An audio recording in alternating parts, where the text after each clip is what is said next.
អូនអរគុណដែលបានសួរសំណួរតាក់ទងជាមួយនឹងបេក្ខជនណាបងលើកឡើងបន្តិចទាំងបងទាំងអូននិងបេក្ខជនផ្សេងទៀតសុទ្ធតែទទួលបានអារម្មណ៍ខកបំណងខ្លាំងនៅពេលដែលអត់ដឹង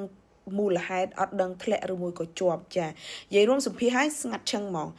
បើសិនជាគេប្រាប់យើងថាធ្លាក់អាហ្នឹងយើងរៀងសែតប៉ុន្តែយើងយ៉ាងហោចណាស់យើងដឹងថាអូខេឥឡូវយើងអត់ជាប់ទេយើងរកការងារផ្សេងទៀតចាប៉ុន្តែគឺខកចិត្តខ្លាំងនៅពេលដែលអត់បានទទួលដំណឹង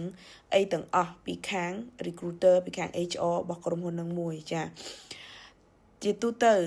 ពេលសម្ភាសហើយលទ្ធផលគឺគេនឹងអាចឲ្យយើងវិញចន្លោះពី3ទៅ5ថ្ងៃឬអាចលោតដល់2អាទិត្យចាអាស្រ័យទៅលើក្រុមហ៊ុនឬមួយក៏អង្គការផ្សេងគ្នាហើយអាស្រ័យទៅលើមុខតំណែងដែលយើងបានដាក់ទៀតបើមុខតំណែងនឹងធំហើយមានអ្នកពាក់ព័ន្ធដែលត្រូវការសម្រេចទៅលើ offer ហ្នឹងច្រើនគ្នាអាហ្នឹងគឺត្រូវការប្រើពេលយូរចាអញ្ចឹងហើយនៅខាងចុង comment ហ្នឹងអូនក៏បាននិយាយដែរដោយសារតែអ្នកសម្ភាសហ្នឹងបានសួរអូនថាបើសិនជាអូនជាប់អូនអាចធ្វើការថ្ងៃណាបានអូនកុំច្រឡំណាសំណួរនេះគឺជាទូទៅគេសួរគ្រប់បេក្ខជនចាមិនមែនមានន័យថាយើងជាបេក្ខជនដែលមាន potential ដែលមានសក្តានុពលបានគេសួរវិញអញ្ចឹងកុំគេសួរបែបហ្នឹងមិនមានន័យថាយើងនឹងអាចជាប់ទេតោះនេះអានេះបងបញ្ជាក់ឲ្យច្បាស់ដោយសារ